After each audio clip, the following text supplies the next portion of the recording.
a ir al alumbrado, el alumbrado va a venir a nosotros.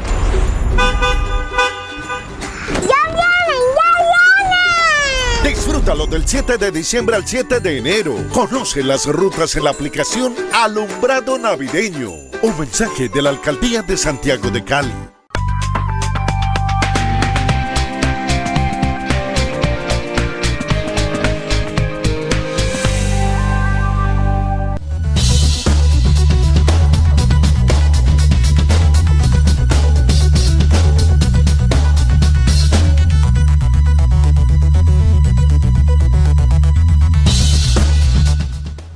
Amables televidentes, se los saluda José Alberto Tejada Echeverry, presentándoles el programa institucional del Canal 2 informativo Nuestra Gente. Hoy voy a estar acompañado vía Sky por 3 profesionales de la psicología. Ellas son la doctora Paula Dávila. Ella es psicóloga clínica y además es conocida por su participación en Telepacífico, programas en los que ella tiene hinchada, como decimos ahora que estamos de moda por el América de Cali, tiene su propia hinchada que la sigue y le está pidiendo permanentemente consejos. Está también con nosotros la psicóloga Cindy Ramírez. Ella es coordinadora de práctica clínica en la Facultad de Psicología de la Universidad de San Buenaventura.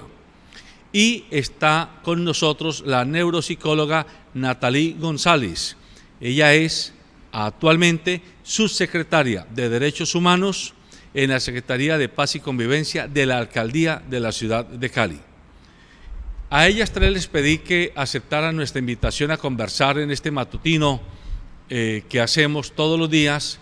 Este es el último programa del año 2020 y con ellas quise cerrar porque pretendo y aspiro que nos ayuden ellas como psicólogas que están todo el tiempo hablando con muchas personas, niños, jóvenes, adultos, ancianos, etcétera, que nos ayuden a comprender mejor las lecciones que el año 2020 nos deja, dado que es un año definitivamente sui generis.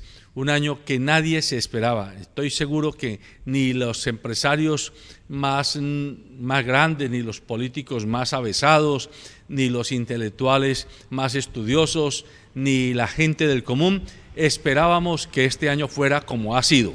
Pero bueno, no se trata tanto de recabar sobre lo que ya tanto hemos dicho y lo que los medios plantean. Yo a ella les he pedido es, a partir de sus experiencias diarias, intentemos extractar cuáles son como esas lecciones que nos quedan, de anécdotas que han vivido con sus pacientes, que pueden ponernos aquí como ejemplo para que reflexionemos sobre ello, puesto que los fines de año se utilizan en todo el mundo, además de para encontrarnos en familia, para hacer una especie de corte de cuentas e intentar mirarnos para adentro y un poco hacernos nuevos propósitos. Esa es pues la intención de este programa. Yo comienzo con la doctora Paula Dávila. Doctora Paula Dávila, usted que la consultan no solo en su consultorio, sino también en el programa de Telepacífico.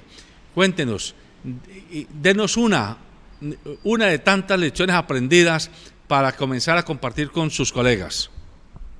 Bueno, yo creo que este año fue un año lleno de desafíos, pero el principal desafío fue entender que hay situaciones y circunstancias que nunca vamos a manejar. O sea, nunca va a haber el control total sobre lo que está pasando y sobre lo que estamos viviendo. Y el ser humano, digamos que le cuestan de por sí los cambios.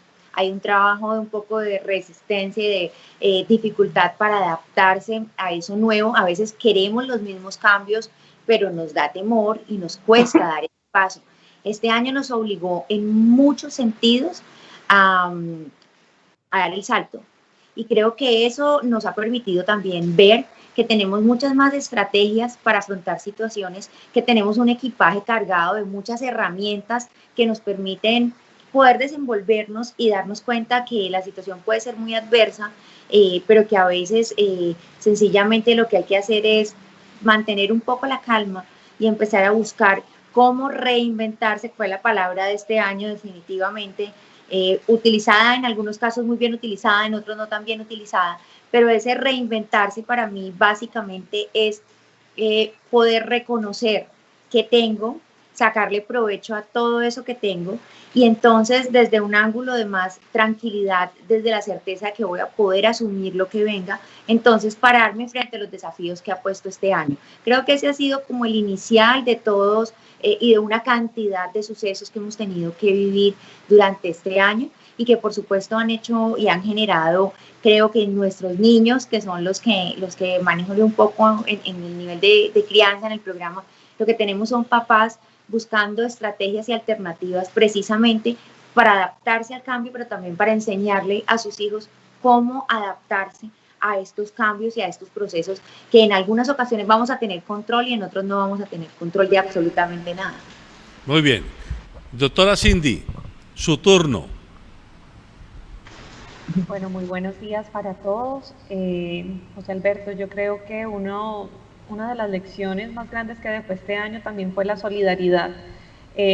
Vimos un gran despliegue de diferentes instituciones, de personas, creando e inventando modalidades para que la educación se sosteniera, para que los servicios clínicos tuvieran también continuidad. En psicología, realmente pensar en las estrategias de intervención remota es realmente una condición bastante compleja porque por lo regular solemos apostarles a la presencialidad, dado que es desde este encuentro del uno al uno donde observamos que hay la posibilidad de que las personas puedan escucharse a sí mismas y poder descubrir aspectos que en otro tipo de escenarios no se permitieran tanto, y descubrir que aún a pesar de estas condiciones del aislamiento, las personas nos buscaran como psicólogos, creyeran en sus procesos, se permitieran ser sensibles también a las transformaciones que se estaban viviendo. Creo que eso da cuenta del inmenso valor que tenemos como seres humanos y sobre todo de esta apuesta también por creer en nuestra fuerza interior. Bien, Natalie, tu primer comentario. Bueno, pues buenos días a todas y a todos. Este 2020 lo que nos dejó fue una necesidad de ser más empáticos y más empáticas con el dolor, con la angustia ajena, con la necesidad de la subsistencia de las demás personas. Yo creo que sin duda lo que nos dejó fue una enorme preocupación también por cómo está el otro, y una necesidad de tomar decisiones mucho más asertivas en todos los aspectos con relación al cuidado de la vida. La vida de repente empezó a tener un significado mucho más especial, si se quisiera decir, porque es que se reconoció que el impacto de las acciones que yo tenga mis acciones tienen un impacto con relación a la vida de mis seres amados. Entonces, se empezaron a cambiar el sistema de valoración tanto de la vida, de la empatía, del afecto, del abrazo, del cuerpo, del beso, del contacto, y eso sin duda nos va a dejar muchos aprendizajes que, digamos, desde la perspectiva del procesamiento emocional y de la neurociencia social, lo que nos dice es también cuál sería la ruta más fácil o más económica para el ser humano para entonces fortalecer el relacionamiento a partir de las nuevas realidades, y cómo hemos estado durante este año, digamos, también aislados emocionalmente en lo corporal y buscando otras estrategias de expresión emocional desde otras formas, que no sea necesariamente la corporal o la presencialidad. Creo que lo que nos dejó fue una capacidad cognitiva y afectiva bien interesante, que necesitamos hacerle seguimiento y ver cuál es el impacto de esto en temas un poco más complejos, un poco más de sociedad, como los derechos humanos o la construcción de paz o la reconciliación, ¿sí? pero sin duda la imposibilidad de poder tener contacto con alguien y el reconocimiento de que hay una responsabilidad en mis actos con relación a la vida de mis seres queridos, mis viejas, mis viejos, las personas que habitan conmigo en mi casa, pues entonces eso nos va a generar un impacto que quizás ahora no podemos ver, que tendríamos que analizarlo en un tiempo prudente para saber realmente en qué nos quedó. Perfecto. Yo quiero aprovechar que tengo a 3 psicólogas en este conversatorio para pedirles que nos ayuden a comprender desde el lenguaje de la psicología que ustedes manejan, qué pesó más en el entorno, en este caso en el entorno nuestro, la negación o la paranoia. Ustedes nos han enseñado desde la psicología que el ser humano tiende a la negación ante hechos traumáticos, cuando se nos muere un ser querido, cuando hay un accidente grave, cuando hay una tragedia colectiva. La primera reacción, digámoslo, del ser humano es negar. Eso no puede ser, o eso no existe, eso no es verdad. Y nos vamos al extremo donde ya nos volvemos paranoicos. Todo se nos vuelve eso. Todo es un riesgo, todo es el peligro latente. Entre esos 2 extremos, pidiéndoles a las 3 que excusen, porque no soy psicólogo, luego les hablo en lenguaje común, entre esos 2 extremos, ustedes en su trabajo diario, ¿qué han percibido? ¿Qué predomina en el comportamiento y en la actitud de las personas con las que ustedes han interactuado? Cindy Ramírez, comience usted. Gracias, José Alberto. Bueno, yo creería que difícil colocar como cuál es el común denominador. Creo que la lectura que trae esa colación da cuenta, sí, de los fenómenos más usuales. Digo que es difícil pensar en el común denominador porque cada sujeto con el que uno interviene, con cada persona,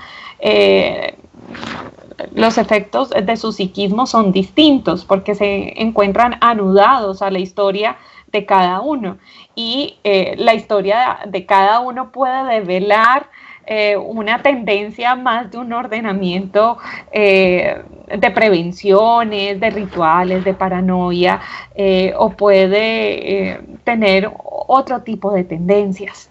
Entonces, no es tan fácil poner que en todo se va a ver los mismos fenómenos psíquicos. En efecto, sí, la negación creo que sería quizás el aspecto más usual o más común, porque tiene que ver también con nuestra subjetividad. Es decir, para permitirnos a darle un lugar a la realidad, tenemos que reconstruirla. Cada uno tiene una construcción de realidad que es singular, que es muy personal, que tiene una huella única. Entonces, la realidad no es tan común o tan objetiva como quisiéramos. Por eso existimos los psicólogos, porque buscamos acompañar cuál es la realidad que cada uno ha construido. Y la negación es uno de los efectos que solemos encontrar, no solamente frente a una condición traumática, sino frente a aquellos efectos adversos que las personas no saben cómo comprender, cómo poder darles un lugar en su propia vida, en su propia realidad. Es interesante porque este concepto que trae esa colación, bueno, podríamos pensarlo también desde su origen, que tiene una base en gran manera psicoanalítica y no quisiera ahondar demasiado en ese aspecto, pero Freud lo que viene a indicar es que cuando la realidad se hace incomprensible, la negamos, porque es tan difícil poderle dar un lugar en el psiquismo que resulta amenazante. Y para no sentirnos amenazados ante esa realidad tan agreste, entonces preferimos creer que no existe o generar una explicación alterna, y eso va a permitir que podamos seguir sosteniendo nuestras prácticas cotidianas como las venimos desarrollando. Entonces, en ese sentido, creería que sí, puede ser un común denominador este efecto de la negación. No obstante, creo que no todas las personas responden de la misma manera. Vemos que en esta pandemia, en estos efectos que observamos a nivel mundial, hubo personas con unas respuestas resilientes, hubo personas con respuestas de solidaridad, de gran apertura también frente al acompañamiento de los seres cercanos, de sus vecinos, de empezar campañas en las cuales pudiera favorecerse también la subsistencia en sus maneras más básicas de personas que realmente lo necesitaban. Pero este fenómeno en el que aún nos encontramos, creo que aparte de que no ha terminado, no termina también de tener efectos significativos en la salud mental de muchas personas. Muy bien. Natalie, tu comentario. Natalie. Yo creería que una mezcla de los dos, no diría que fue uno más que otro, pero fue como por momentos. Entonces, en el primer instante, ante lo desconocido, lo que imperó fue la paranoia, ¿cierto? La paranoia y los mitos que generó esa paranoia. Entonces, tengo muy presente, por ejemplo, la cantidad de animales que fueron abandonados al inicio de la pandemia, por la presunción que los animales, los gatos y los perros, también generaban contagio o difundían el coronavirus. Y entonces lo tengo muy presente, pues porque tengo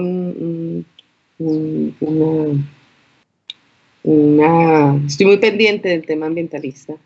Y entonces eso es lo que cuando tú preguntabas, pues lo que yo más podría entender es que había una paranoia que nos generó en un inicio, además, unas medidas que no fueron, digamos, tan efectivas en el fondo, ¿no? Porque fue el rechazo al otro también y las formas de vida del otro. Luego yo creería que estamos en este momento en la fase de la negación. Entonces, en este momento, en la fase de la negación, está minimizar el problema, o sea, minimizar que estamos igual al tope, que estamos al 100% de contagio, de ocupación de las camas de UCI, ¿sí? Entonces, en este instante, no estamos en la paranoia, estamos ya en la negación, quizás para poder haber evitado llegar a este momento, pues me hubiera servido un poquito más la paranoia, ¿cierto? En una sana medida. Pero creo yo, José Alberto, que fueron las dos y otras más. Hubo un momento también después de la paranoia inicial, que yo creo que lo que afloró fue la solidaridad. Entonces tengo muy presente, nosotros como Alcaldía de Cali estábamos llevando los mercados, 3.500 mercados diarios a nuestro equipo solamente, ¿sí? Nuestro equipo estaba entregando 3.500 mercados en unas zonas del distrito que nos tocaba, y tengo muy presente, todo el mundo quería dar después de la paranoia, ¿sí? Todo el mundo le dolía el hambre del otro y su propia hambre. Y eso me parece que fue más bien después de la paranoia, la solidaridad, ¿sí? Luego, con el confinamiento cada vez más largo, fue la desesperación. Luego vinieron situaciones depresivas y ansiosas. Y en este momento, pues es la negación total que nos lleva a que no reconozcamos el peligro latente que persiste y que quizás ahora... Es curioso porque ahora que la mayoría de las personas tenemos algún conocido que ha muerto por coronavirus, pues es cuando menos cuidados hay en la ciudadanía. Bien, Paula. Bueno, yo realmente también estoy de acuerdo que fue como por temporadas, ¿no? Esto lo hemos vivido como por temporadas. Y sí creo que de manera inicial el desconocimiento y también el aislamiento, hablando un poco de psicología de las masas, pues claro, cada familia en su casa como que miró cuál fue su protocolo, miró también cómo se procesaba de manera interna ese confrontarnos a algo que nos atemorizaba, que no conocíamos, pero que además pues tenía una directa relación con el nivel educativo, ¿no? De acuerdo también a ese nivel educativo, pues por supuesto las estrategias dentro del conocimiento permitían que algunas familias pues manejaran la situación de una forma cuidadosa pero más tranquila, y en otros extremos digamos que pues la incredulidad duró muy buen tiempo. Yo separaría como que el grupo de consulta en mi caso particular y el grupo de lo que uno observa como ciudadano del común y corriente, porque realmente yo no podría hablar de la ciudadanía cuando yo realmente no tengo más que lo que los medios de comunicación me muestran y lo que yo puedo ver cuando salgo, porque creo que el tema, vuelvo y es importante, creo aquí destacar, es el autocuidado está por encima de todo, y mi posición personal frente a esto ha sido pues que yo no puedo ser responsable de cuidar más que mi núcleo familiar y medir ese impacto del que hablaba Natalia al principio, que es cómo yo afecto y cómo puedo poner en riesgo mis viejos, mi familia y absolutamente todos los integrantes de ese núcleo pequeño en el que yo sí puedo generar como posiciones claras y estrategias. ¿Qué veo yo? Pues que por supuesto, hablando un poco de la psicología de las masas, cuando se empezaron a dar esos toques ya de libertad, donde nos encontramos de nuevo con el otro, ver la actitud del otro, ver la tranquilidad del otro, tener encuentros que además son necesarios. Creo que el ser humano no puede ser uno tan duro al juzgar. Nos hace falta ese contacto, nos hace falta vernos con los amigos, nos hace falta poder hacer esos parches que hacíamos cuando la vida no había pisado, cuando el coronavirus no había aparecido y todos estábamos acostumbrados a ese abrazo y a esa cercanía y a esa cantidad de cosas que creo que está afectando a los niños, desde el poder jugar con el vecino sin tener que usar el tapabocas y sin tener que estar prevenido para compartir su jugo, para compartir su merienda. Creo que nos ha marcado a todos en diferentes niveles. En este momento, el salir a la calle, el estar en la calle y ver que el otro está tan tranquilo y está tan despreocupado del tema, también empieza a generar un ambiente y la gente dice, sí, se ha perdido, ha fallecido muchas personas y como dice Natalie, todos tenemos a alguien cercano que ha fallecido o conocemos a alguien que ha perdido un ser por el COVID, pero esto no implica que el ser humano no salga de ese proceso de negación, y también creo que el encuentro con el otro nos masifica de alguna manera, y lo que vimos pues con el evento del partido y de todo este tipo de cosas que se han dado en estos días que nos acaba de complicar la situación, pues no es más que por supuesto un poco de negación, pero también creo yo que mucho de ese componente de si al otro no le ha pasado, a mí no tiene por qué pasarme, porque el de malas voy a ser yo, que es un poco de lo que culturalmente tiene el colombiano y tiene como nosotros somos el país más feliz del mundo porque manejamos las cosas de una manera muy relajada, muy light, y también nos ocurre que digamos que es un elemento importante en situaciones de crisis y en la cotidianidad, pero también nos juega en contra, porque entonces nosotros vemos una ciudadanía que está como en pro de salimos juntos, marchamos juntos, nos encontramos, seguimos dándole rienda suelta al tener que celebrar, a lo importante que es salir a encontrarse, a celebrar un triunfo que se siente como de la ciudad entera, que se siente del colectivo. Pienso yo que en este momento en la vida diaria está tomando mucho valor cualquier cosa que me permita encontrarme con el otro, sentirme conectado con el otro y mantenerme unido al otro, porque es que creo que lo que más duro ha sido de este proceso es ese distanciamiento, ese reinventarse la forma o encontrar una nueva forma de demostrarle al otro lo que siento, de poder hacerle llegar a ese otro toda esa afectividad que el ser humano requiere, que necesita. Somos seres relacionales, nosotros no podemos existir sin la mirada del otro, la necesitamos. Necesitamos su mirada, necesitamos su presencia y necesitamos poder interrelacionar y la situación ha sido muy larga en el tiempo y eso también genera un cierto cansancio y una cierta falta de capacidad y de herramientas para sobrellevarlo de una forma distinta. Entonces, ¿qué hago? Prefiero correr el riesgo, desafiar eso, y entonces me encuentro con mis amigos para merendar,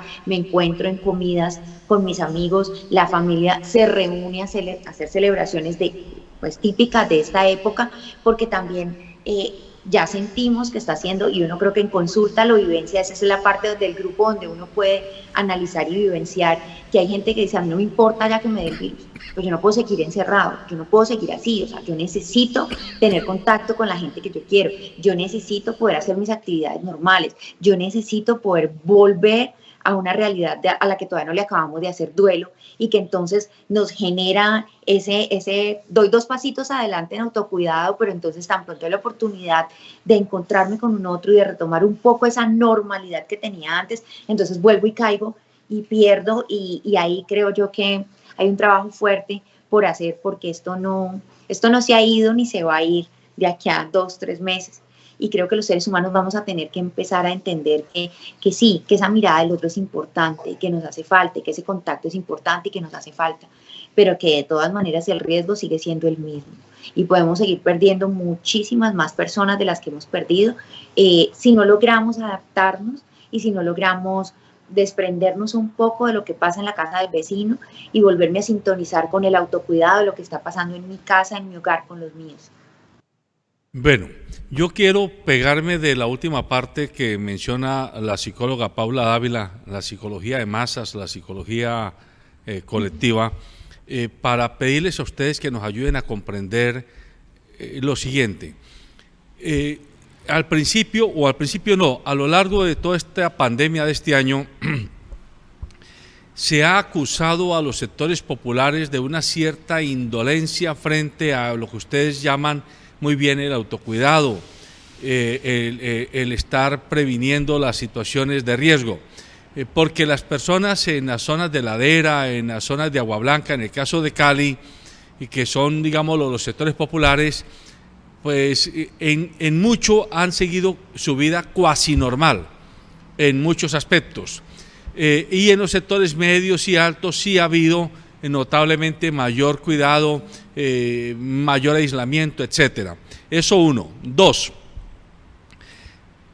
sin embargo, a pesar de que eso ha ocurrido, encontramos que ante hechos como por ejemplo el día sin IVA, uno nota que quien más salió a la calle, a las multitudes, no fueron precisamente los sectores populares, sino los sectores medios y altos.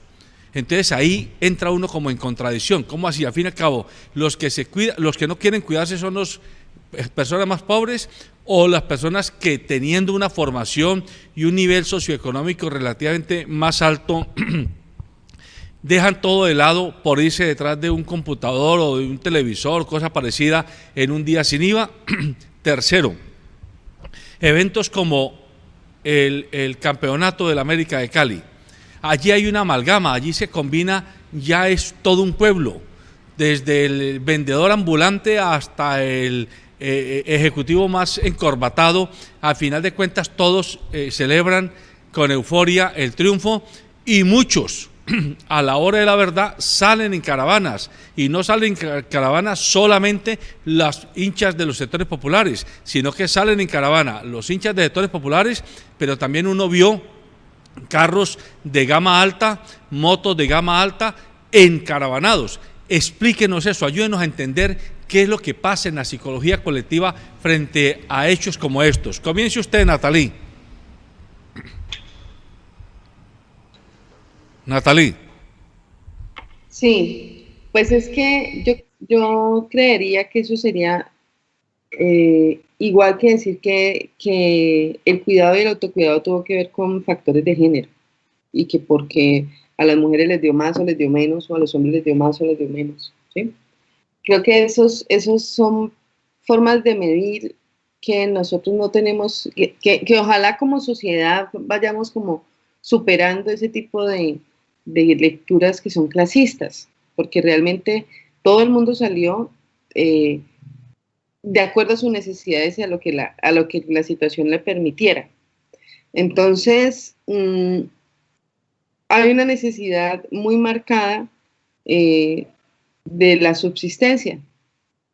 Y entonces, si yo tengo una necesidad muy marcada de la subsistencia, pues tiendo a normalizar los otros aspectos de mi vida, ¿sí? Entonces, para poder también participar de esa subsistencia.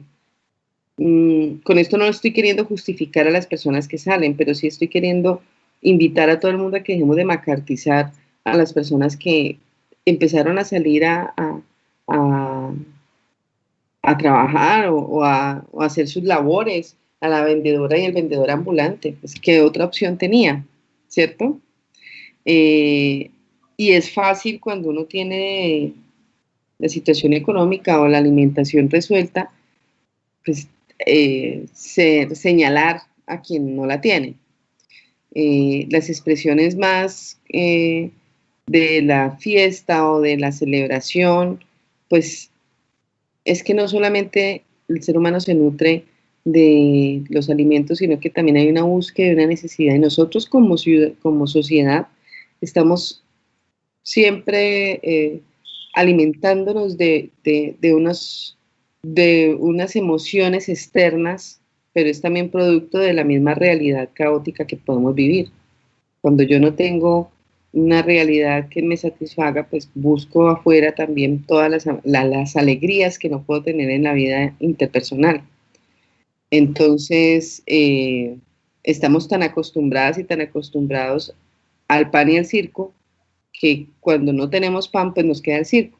Y el circo es una forma también de subsistencia. Creo que por ahí lo dejaría para iniciar la conversación. Me gusta mucho esa última frase, Nathalie. El pan y el circo hacen parte de la alimentación vital. Cuando no hay pan, nos queda el circo. Paula, su comentario.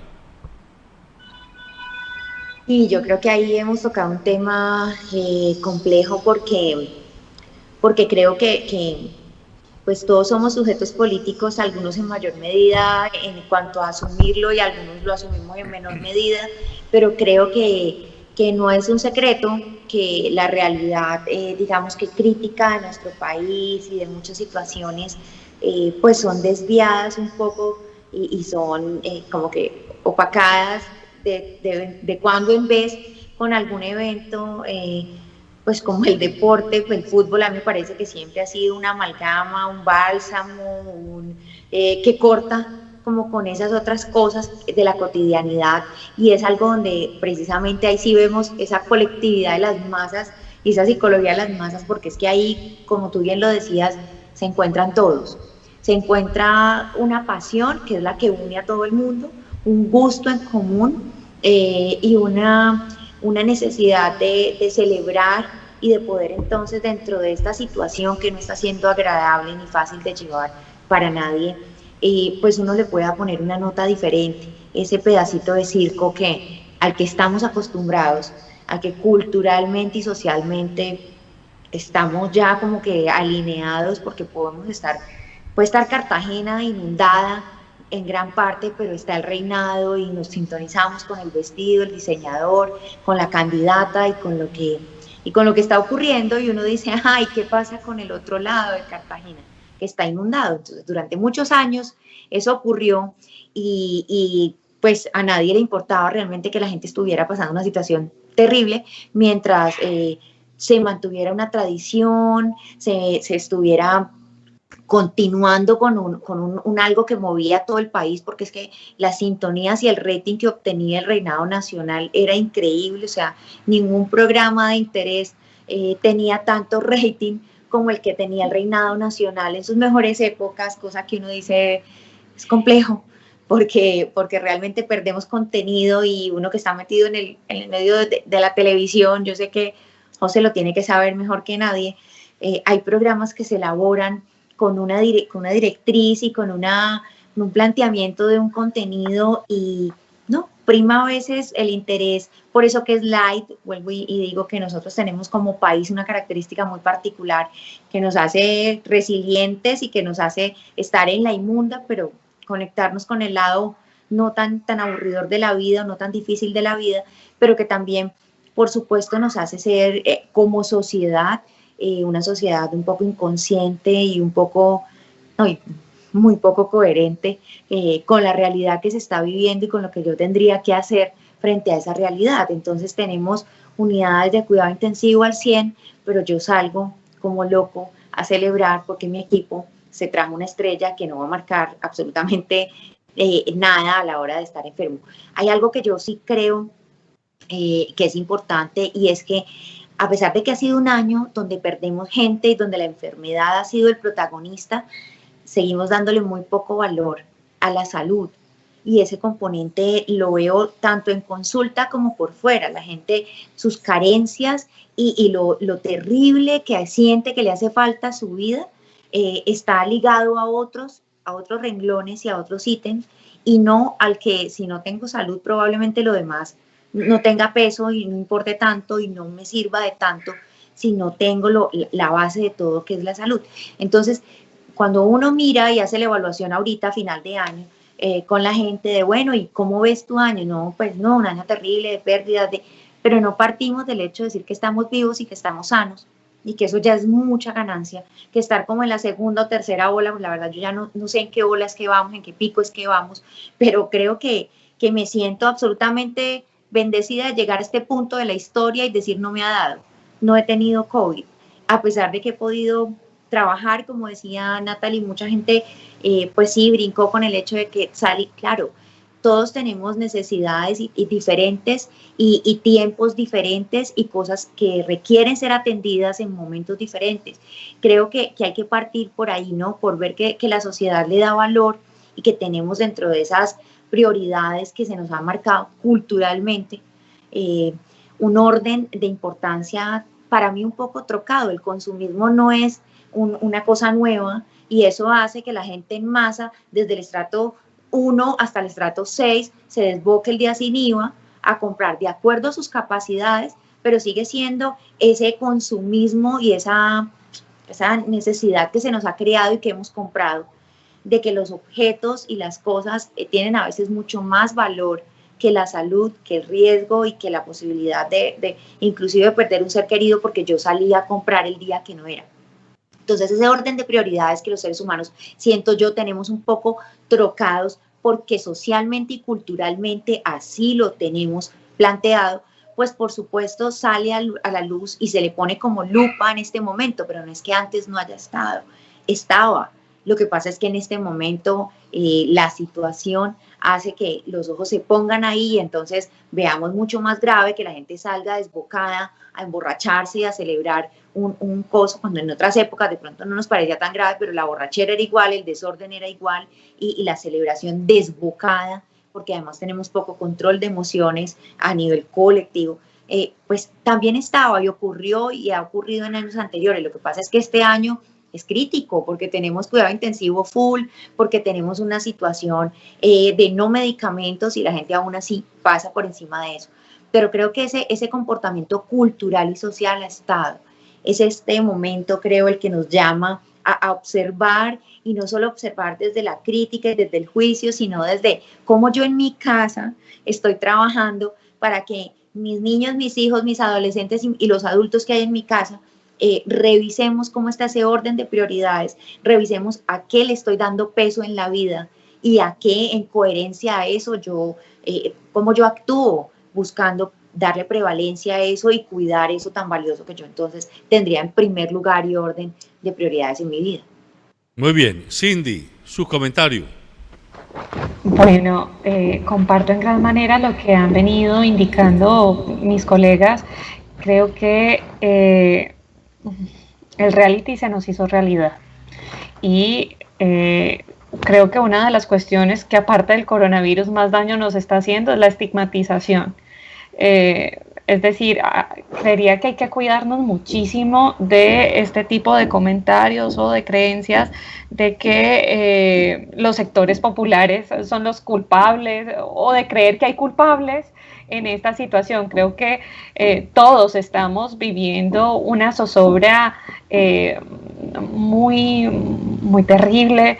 Esto ha sido también un evento sumamente doloroso, y cuando digo que el reality se nos hizo realidad es porque sin lugar a dudas creemos que criticando las situaciones del manejo que le han dado la OMS, que le ha dado ciertos sectores, que le ha dado el Estado, bueno, queremos encontrar responsables a esto que nos ha venido aconteciendo, y eso nos aleja totalmente de pensar en soluciones. Creo que no podemos quedarnos solamente con la idea de que hay un responsable en algún lugar. Creo que hay que buscar soluciones, y como decían ahorita mis colegas, esto viene a ser como una bomba que explota en todas las dimensiones de realidades que ya se venían presentando. Es decir, es que ¿cómo le podemos pedir a las personas que no tienen a veces ni para su sustento diario que deban de cuidarse, que tengan protocolos de cuidado personal? Yo llegué a trabajar en algún momento también en la alcaldía, y hacíamos operativos nocturnos, y era desgarrador para uno que tiene medios distintos encontrar a niños de 2 años, 3 años a las 11, 12 de la noche en la calle, en condiciones que para uno pudieran ser de descuido. Pero a ver, ¿quiénes son las personas que están del otro lado de Cali? ¿Qué protección también se ha brindado hacia ellas? ¿Qué prácticas culturales y de acompañamiento han sido brindadas? Es que no podemos responsabilizar solamente a unas instituciones, porque esto es una historia que nos acompaña, así como lo fue la guerra que vino sufriendo nuestro Estado. Es decir, creo que todo esto que nos viene aconteciendo en estos momentos es el resultado de una historia de gran desproporción de violencia, de gran descuido, y esto nos está sectorizando aún más. Creo que nos tenemos que cuidar de esto. ¿Y por qué hago alusión a todos estos eventos a propósito de la pregunta que nos haces? Porque es que yo sí me cuestionaba sobre el partido, y yo decía, bueno, es que no es una final cualquiera, es el América, y históricamente esto siempre ha tenido este tipo de defectos en nuestra ciudad. Es decir, ¿por qué se cree que ahora, porque hay una pandemia, esto se va a frenar? No, la gente generalmente busca los motivos para generar festejo, para celebrar, esté la muerte circundante o no. Y creo que, bueno, sí debemos de empezar a pensar qué va a pasar de ahora en adelante, porque esto sí era una realidad que se veía venir. El alcalde, yo lo escuchaba en estos días decir como que ¿por qué se hizo la transmisión en circuito cerrado? Yo creo que si hubiera sido en circuito abierto también hubiera acontecido lo mismo. No es una cuestión de las modalidades en las que se hubiera transmitido el partido, es lo que significa el partido para nuestra cultura, ¿sí? Y eso es muy difícil poderlo detener. La historia tiene un efecto importante en nosotros, y si algo también nos ha enseñado la psicología es que nosotros somos una memoria viva. ¿Eso qué significa? Nuestras prácticas culturales, nuestros modos de ser y de hacer las cosas dan cuenta de los valores en los que creemos. Entonces, esto creo que aún no lo seguimos pensando, creo que no hay respuestas definitivas, y creo que sí tenemos que seguirle apuntando a enseñarnos a cuidar los unos a los otros. Creo que eso ha sido un deber histórico en el que aún debemos de comprometernos. Ustedes al principio... Sí, ¿quién le agregaba? Perdón, Sigue, Paula. y es que, digamos que el proceso ha generado también que la concepción de esa convivencia con la muerte nos plantee que al fin y al cabo, si todos nos vamos a morir y me voy a morir rápido, pues ¿por qué dejo de vivir cuando estoy vivo? Y digamos que es una construcción maravillosa para nosotras como psicólogas en el consultorio, que por supuesto a nivel social nos afecta en este momento, pero que es una realidad, o sea, cuando uno tiene la permanencia y logra hacerse consciente de esa presencia de muerte, empieza a ser un poco más presente y un poco más de vivencia en el momento que tengo. O sea, yo el pasado no lo puedo cambiar, el futuro no sé si en 10 minutos voy a estar vivo, pues lo único que tengo es el hoy. Y esa construcción y ese aprovechamiento del hoy hace que, por supuesto, sea mucho más fácil que yo diga, no sé si este es el último día que me queda, pues no quiero quedarme sin hacer esto o aquello. Y esto genera también pues mayor dificultad para que nosotros nos abstengamos de hacer, porque sí hay una mayor conciencia de muerte debido a que todos, casi todos tenemos a alguien cercano que se ha ido y que se ha ido además pues como que de la nada. No es un proceso, la muerte de por sí es difícil de aceptar, nos cuesta, no estamos educados para convivir con ella de la manera sana y apropiada, y entonces estos acercamientos lo que hacen es que la gente se la piense, y yo sí creo que en consulta, por supuesto, uno tendrá que aplaudir siempre esa conexión con el momento presente y esa existencia consciente, plena y al máximo del momento que se tiene, pero por supuesto eso nos juega en contra un poco en este momento. Muy interesante, estamos aprendiendo aquí, nos están dando clase, cátedra de psicología, nuestras tres invitadas. Yo las aprovecho. Ustedes al principio, las tres, hicieron referencia a la solidaridad. Y yo me quiero pegar también de esa palabra para pedirles que nos ayuden a mirar desde esa ventana. A ver, así como pudo haber momentos de solidaridad, o ha habido muchos momentos de solidaridad, tanto familiar como colectiva, esta pandemia y su duración y su incertidumbre sobre qué sigue y hasta dónde va a llegar, está llevándonos a un estadio donde ya tenemos ese miedo, pánico, ya comienza a vivirse el pánico propio de la incertidumbre de, bueno, ¿y esto qué? Al final, ¿qué? Yo creí que se iba a acabar en septiembre. Y ya estamos en diciembre y ahora nos dicen que estamos en el pico y entonces esto puede ser mucho más grave. Entonces la gente, al sentir miedo y pánico, comienza a aislarse y comienza a perderse la conectividad del tejido social, porque comenzamos cada uno, sálvese quien pueda. Yo me cuido y cuido los míos, pero a los demás los comienzo a rechazar, comienzo a aislarme. Yo quiero que ustedes leen la lectura ya no solo psicológica, sino política que puede tener ese fenómeno, porque lo conecto con el tema de la inclusión y la exclusión. Hoy día, dicen muchos analistas, ya la pelea no es entre el capital y el trabajo, entre la empresa que paga un salario y el trabajador que está contratado, sino entre una sociedad que tiene incluidos y una sociedad que tiene excluidos. Y ya la pelea no la dan los grandes poderes, sino los mismos incluidos.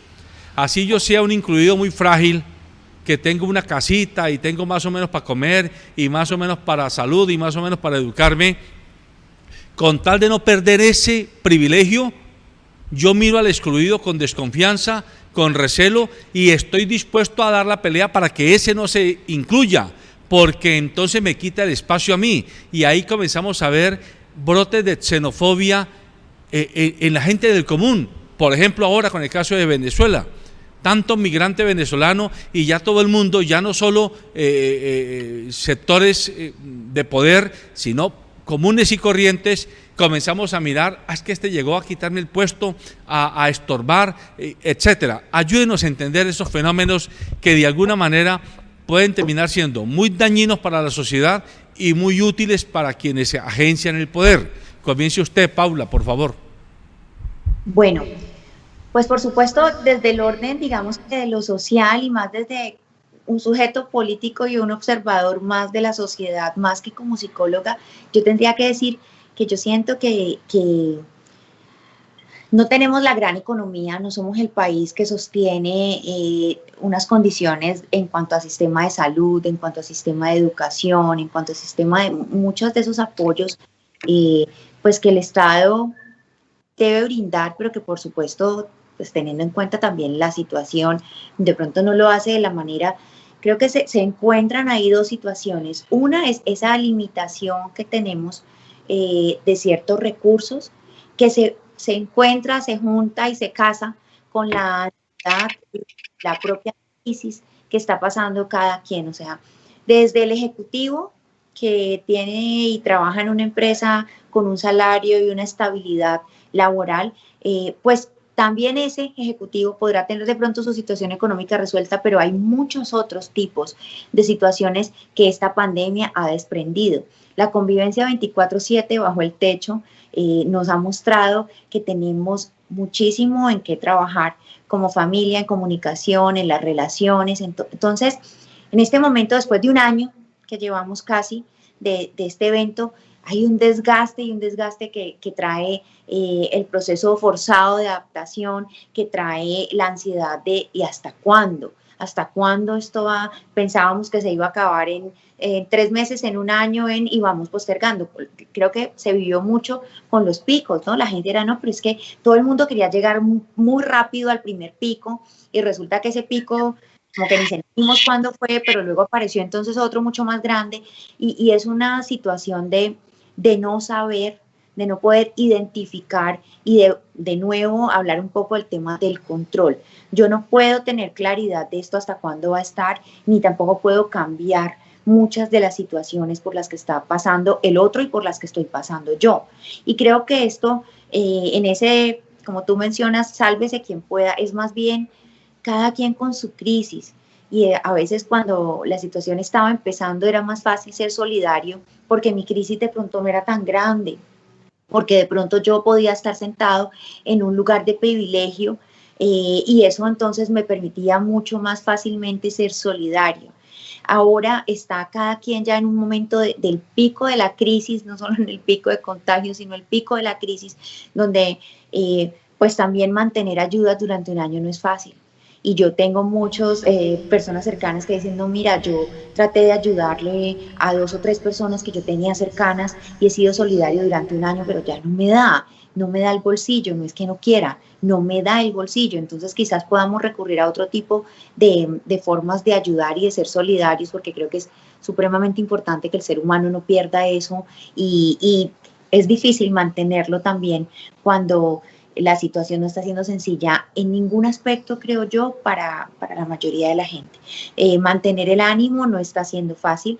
La salud mental está siendo un tema bastante complejo, porque el que nunca tuvo un ataque de ansiedad o el que antes no tuvo esa sensación de, Dios mío, ¿y qué va a pasar? ¿Y esto cuándo va a parar? En este momento está confrontándose con eso y está encontrando y pisando terrenos de un temor que se ha sostenido más de un año y que antes, pues digamos que siempre hay situaciones amenazantes, pero este año ha sido un año de constante miedo y de constante temor, y eso también pone al ser humano en otro lugar donde, por supuesto, los mecanismos de defensa salen a flote y donde cada quien está tratando de sobrellevar la situación como puede. Entonces, no creo que la solidaridad no nazca y no se sienta. A veces creo que la situación hace que sea más difícil ponerla en práctica en este momento, porque por un lado estoy lidiando con mi propia crisis, pero por el otro lado también los recursos, pues la economía ha sufrido un golpe muy duro en todos los niveles,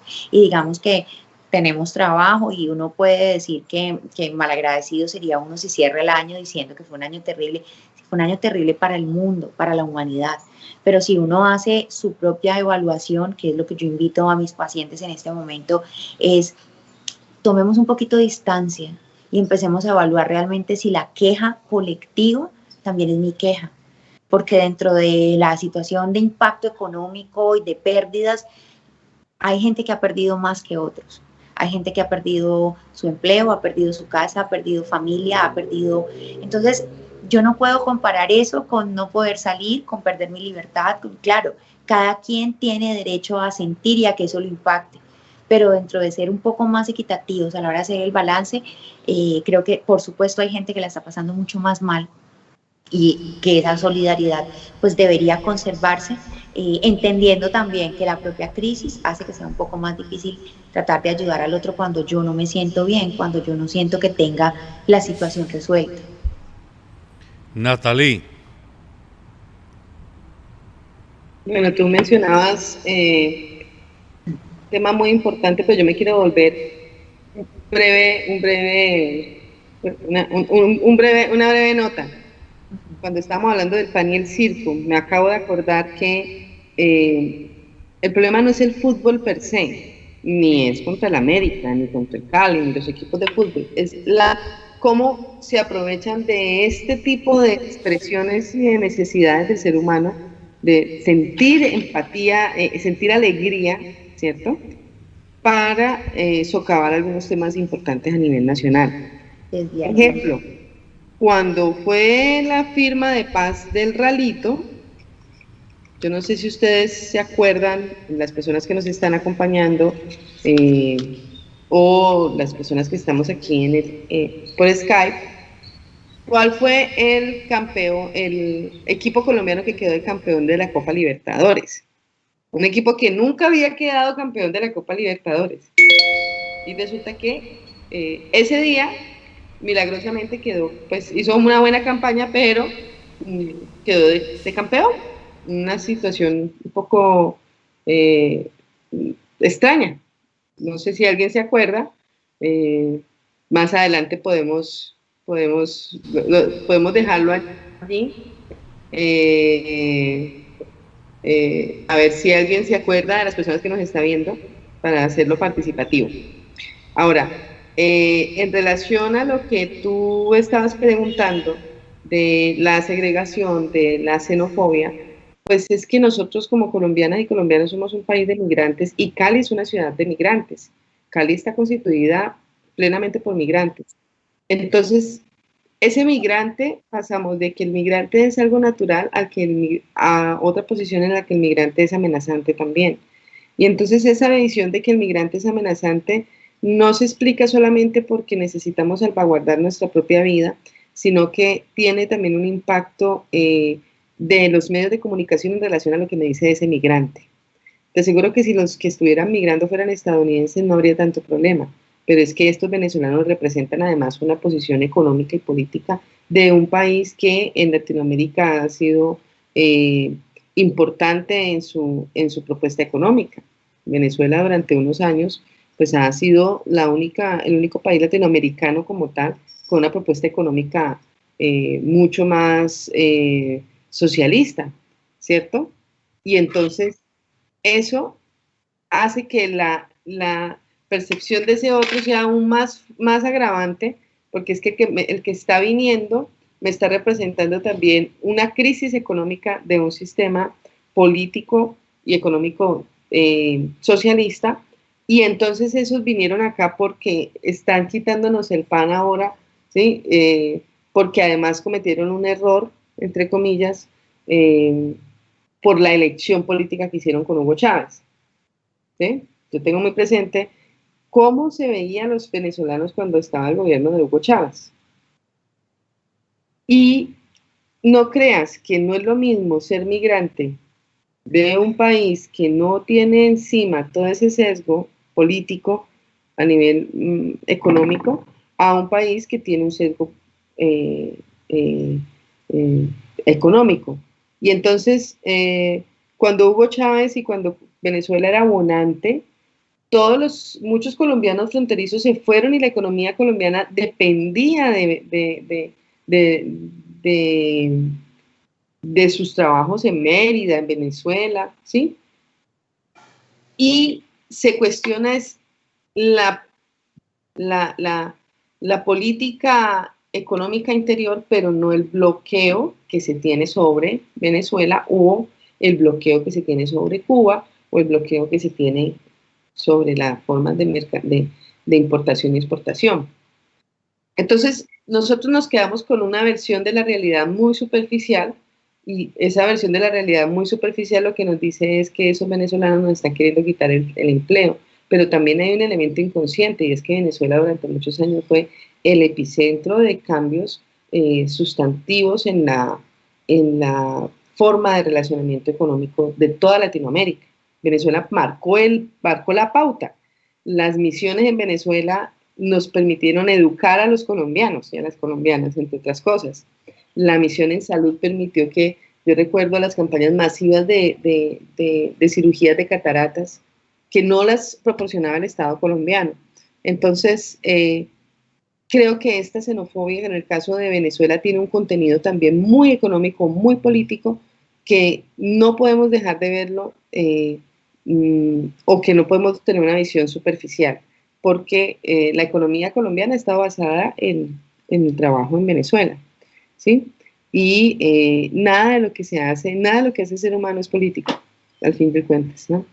Entonces, pues, por ahí más o menos lo dejamos y ojalá alguien se acuerde cuál fue el equipo de fútbol que quedó de campeón cuando se hizo la firma del Real.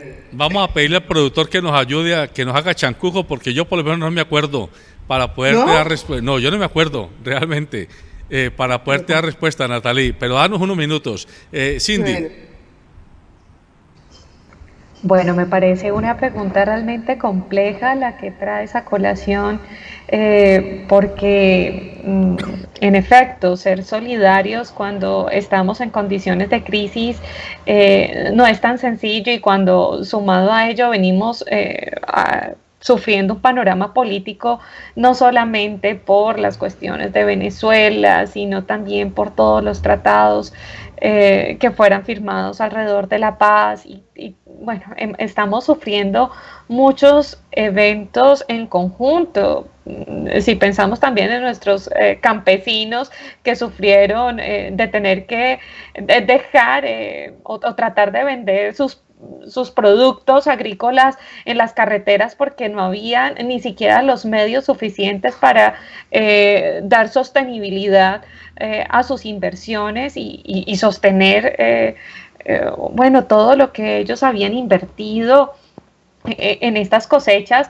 Realmente te digo, eso le arruga a uno el corazón completamente. Es decir, ¿qué es lo que está pasando frente también a las políticas de Estado para favorecer que los campesinos puedan tener una estabilidad laboral? ¿Sí? Es decir, creo que es claro que este sistema de consumo en el que nos hemos venido moviendo ya hace unos bastantes años nos está indicando que hay algo que debe de cambiar.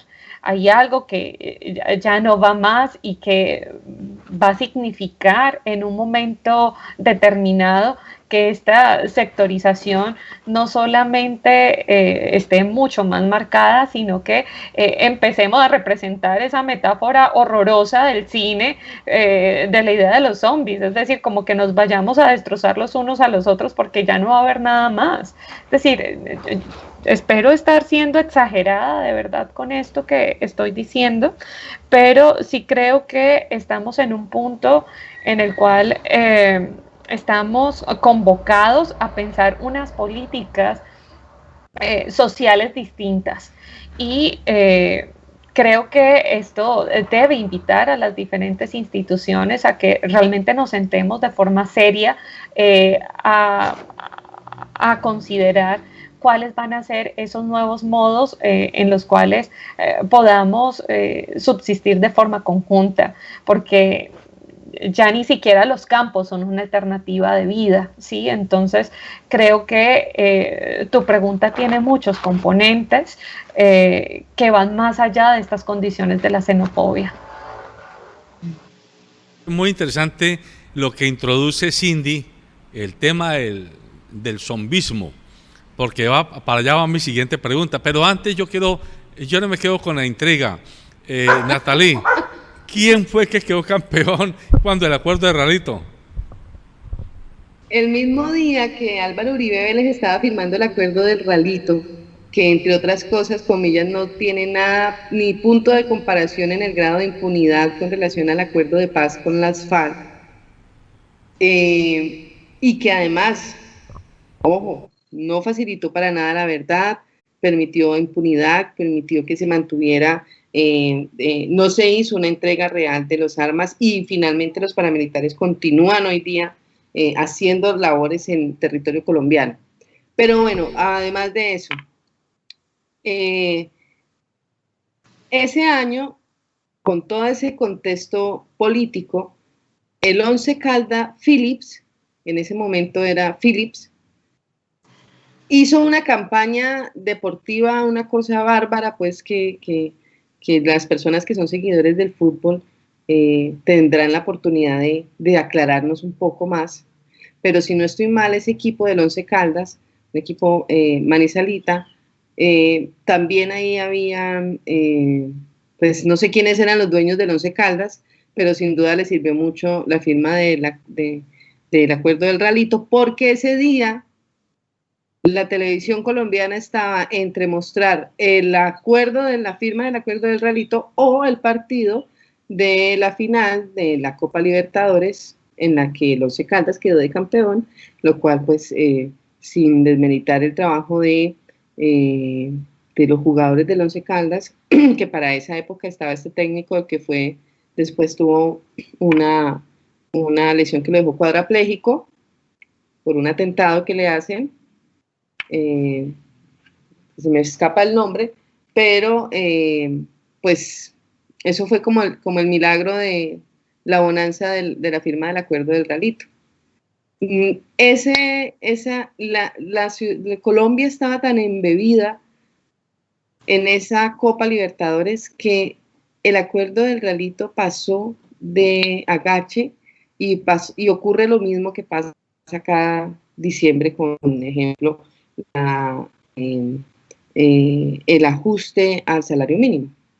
Estamos tan embebidos con todo lo que pasa, con todo nuestro fútbol, que casualmente las finales del fútbol colombiano coinciden con las tomas de decisiones históricas más importantes.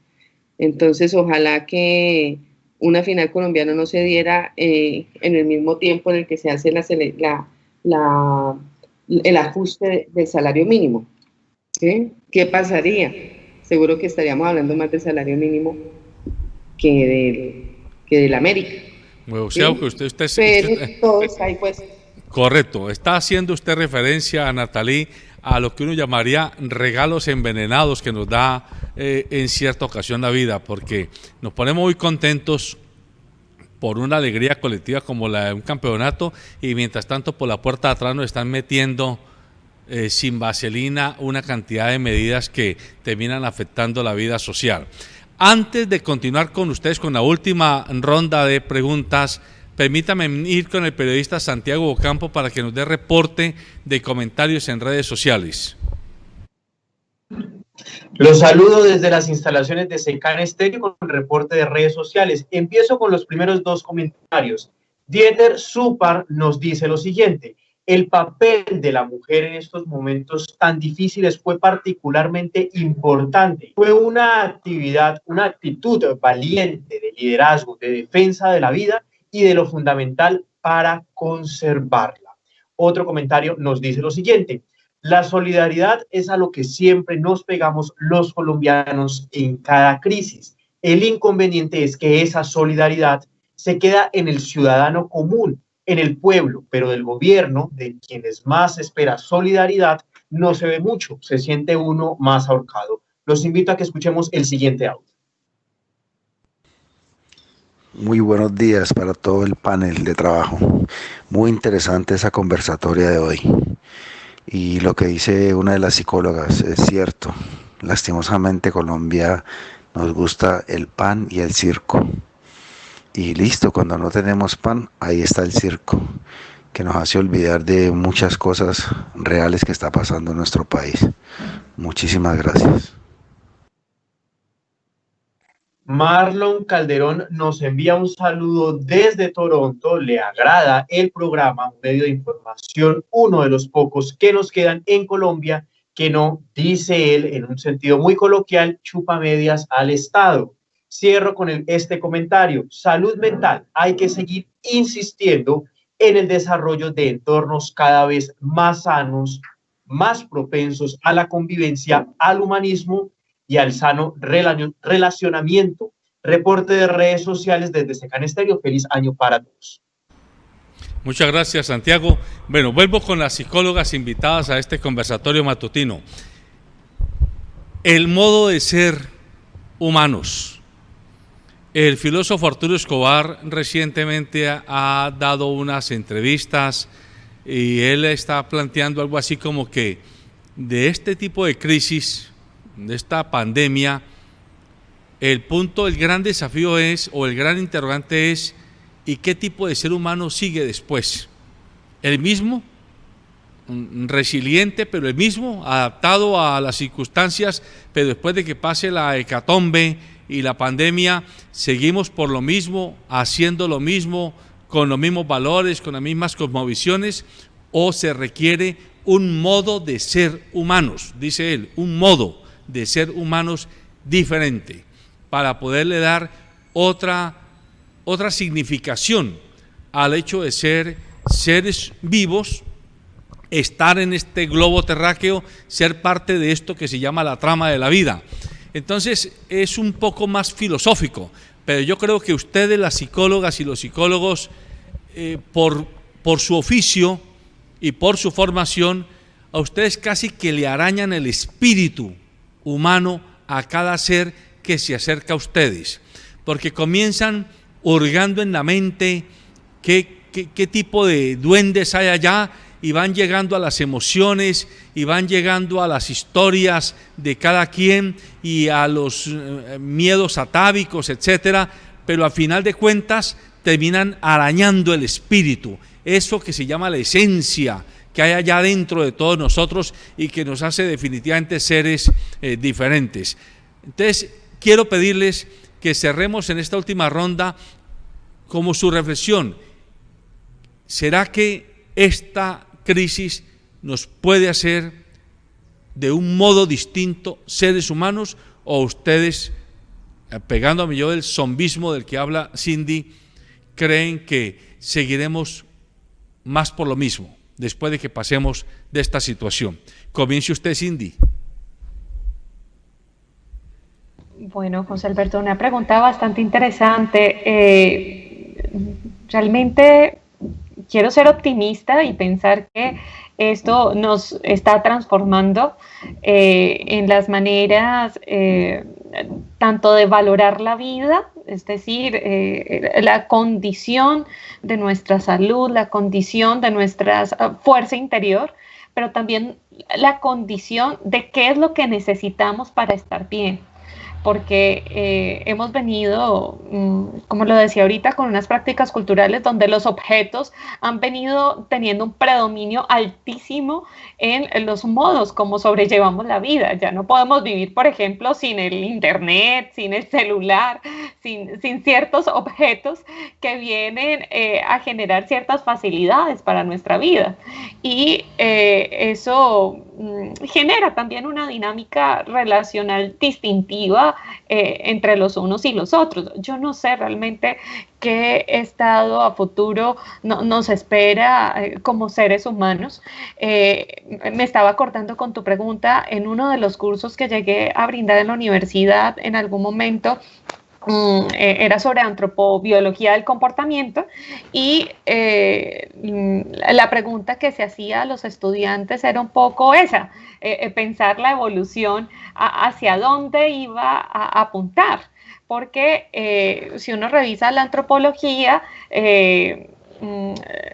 nos hicimos Homo sapiens, por una parte gracias al uso eficiente de herramientas e instrumentos para tener una conquista del medio, para poder cazar, para poder tener el dominio del fuego, pero también porque hubo una intención comunicativa y social. Es decir, eso abrió las compuertas de la conciencia, abrió la posibilidad que pudiéramos atender lo que el otro quería decir. Y creo que si como especies y como seres humanos podemos llegar a ser distintos, es justamente atendiendo qué es lo que los otros también quieren decir, qué es lo que los otros también necesitan, y en ese sentido, a esa solidaridad de la que hablábamos ahora, realmente darle un lugar prioritario en nuestras políticas y en nuestras decisiones de vida. De lo contrario, nada va a cambiar. No creo que lo haga. Muy contundente su planteamiento. Natalie. Yo creo que concuerdo con Cindy y con Paula y con la persona que estaba hablándonos ahí, que dejó el comentario por escrito.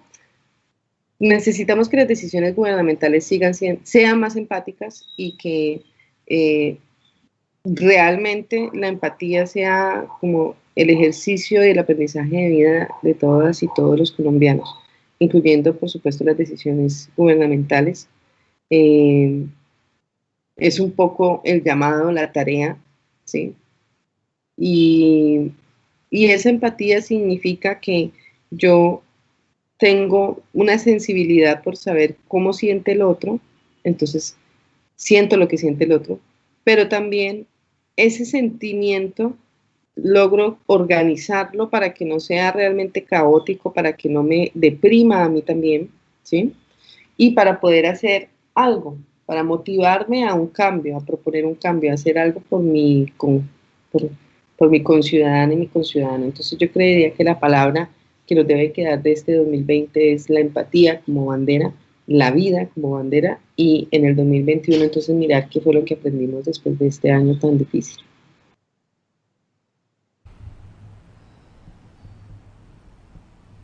Paula, te escuchamos. Bueno, yo creo que no hay una forma de poder saber qué resultado, qué tipo de humanidad y de seres humanos van a salir de este proceso, pero me devuelvo a mi raíz, y es que acompaño a seres humanos a tratar de sacar una versión mejor de sí, y eso implica que yo soy la primera que creo firmemente en que el ser humano puede cambiar lo que quiera cambiar mientras quiera cambiarlo y mientras quiera sacarle provecho a eso que hay alrededor.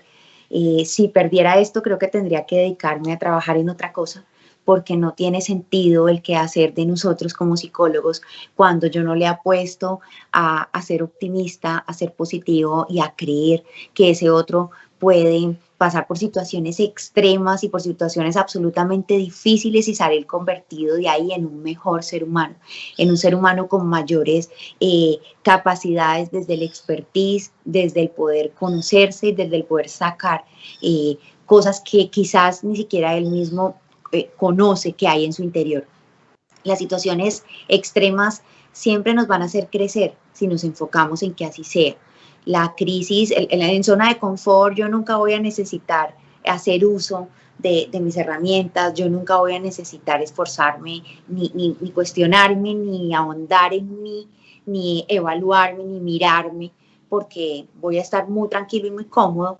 Pero cuando hay crisis como esta que estamos pasando, que además ha sido muy prolongada porque es mucho tiempo, que ha tenido diferentes componentes retadores en muchos aspectos, porque es que esto no nos tocó un aspecto de la vida, esto no es una ruptura amorosa que me genera un duelo y me estremece un área de mi vida, no. Esto nos ha estremecido a nivel social, como seres humanos nos ha estremecido en el área familiar, en el área laboral, en la forma en que convivimos y nos demostramos amor. Entonces creo que por supuesto sí va a ser una generación y una humanidad diferente. No lo hablo en términos de mejor o peor, pero yo sí como psicóloga quiero apostarle a que el cambio y a que esa posibilidad de inventarme, de construirme, de conocerme y de sacar una mejor versión de mí, pues va a ser la que va a predominar. Y entonces yo voy a poder seguir muy enamorada de mi carrera como vivo hasta el momento. Pues agradezco a las 3 psicólogas que han estado en este conversatorio matutino, a Cindy Ramírez, a Natalie González, a Paula Dávila, que nos han regalado sus apreciaciones, sus miradas, ellas todas muy fundamentadas en ese eje formativo de la psicología, que como ya dije, se mete allá en los vericuetos de la mente humana, de la conducta humana, de las angustias, de los miedos humanos, y también arañan el espíritu, la esencia de lo que somos como seres humanos. Permítame encerrar con el siguiente comentario editorial. Todo fin de año es aprovechado por el individuo y por la comunidad para hacer una especie de corte de cuentas, de balance y de declaraciones de buenas intenciones o de compromisos o de arrepentimientos. Pero más allá de que sea una fecha que de alguna manera se nos establece para este tipo de actuaciones, en esta ocasión los hechos que vive la humanidad globalmente y Colombia particularmente nos obliga a repensar no solo nuestra vida personal, sino nuestra vida social.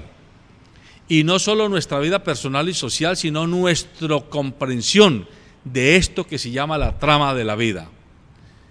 Cuando nos ponemos en este ejercicio, tenemos que reconocer que la primera gran lección que nos queda es que la crisis o nos hunde o nos saca de la zona de confort. Y ahí, en la actitud frente a la crisis, frente al drama, frente al hecho trágico o en todo caso agravante, gravoso para nuestra realidad, está la diferencia de si podemos o no salir mejores equipados o más mal equipados. Todos nos acostumbramos a cierta manera de vivir, y cuando esa manera de vivir se nos trastoca, el mundo se nos vuelve caótico. Ya nos lo han explicado nuestras psicólogas invitadas. Pero de esos restos que tenemos adentro, de esas reservas aptitudinales, reservas morales, reservas de voluntad y reservas de inteligencia, reservas de comprensión, ahí tenemos que echar mano para intentar salir mejores equipados, mejores seres humanos.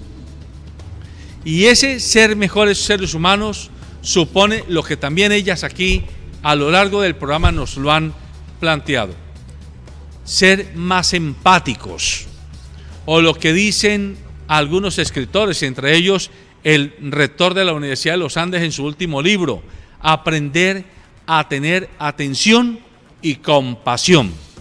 Esa empatía que signifique que seamos capaces de ser compasivos, que no significa ser caritativos, ser compasivos, ser capaces de ponernos en el lugar del otro, en los zapatos del otro, a intentar entender la sed con la que el otro bebe agua, el hambre con el que el otro mastica o muerde el pan que le ponemos en su mano.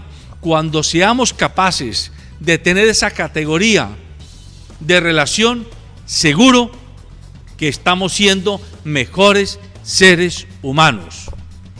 Y además, entender que frente a este desafío lleno de incertidumbre en el que todos estamos, siempre habrá que pensar que el primer valor para poder vivir, para poder tener derecho y opción de ser seres económicos, seres sociales, seres políticos, seres culturales, es tener salud. Salud física, salud mental, y yo agrego salud espiritual. Si tenemos esa salud con esos ingredientes, vamos a ser capaces de actuar socialmente, actuar culturalmente, actuar económicamente y actuar políticamente. Y con esta última categoría me quiero quedar para cerrar. No nos quedemos solo en el autocuidado. Hay que cuidarse y hay que cuidar nuestro entorno. Y hay que ser muy responsables, pero por favor no nos quedemos solo en ese estadio de nuestro comportamiento. Tenemos la obligación, hoy más que nunca, en esta hora histórica del mundo, de pensar qué va a pasar después con la sociedad humana. Porque no vaya a ser que autocuidándonos todos, cuando abramos los ojos y volvamos a los espacios de relación normal y natural a la que estamos llamados a volver, nos encontremos con un Estado hiperpolisivo, con un Estado hipercontrolador y con un Estado que ha sido tomado por poderes que usted y yo no hemos elegido y no hemos aceptado, pero que son los que finalmente se han entronizado ahí, parapetado en ese Estado que nos representa, no para hacernos mejor la vida, sino para utilizarnos a nosotros para desvencijar en el futuro nuestras vidas. Aquí hay que pensar no en tiempo presente, aquí hay que pensar en tiempo futuro, en el tiempo de nuestros hijos más pequeños, que son muy frágiles, y en el tiempo de los que están naciendo y en el tiempo de los que están por llegar.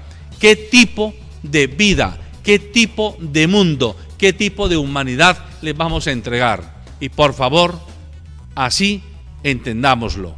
Seamos más compasivos, pero también seamos más valerosos para no negar la realidad y no hacerlo del avestruz. Ponernos al frente de ella, salir de nuestra zona de confort y decirle a todo aquel que quiera utilizarlos que nosotros somos una sociedad de seres inteligentes y seres con ganas de vivir. Buenos días.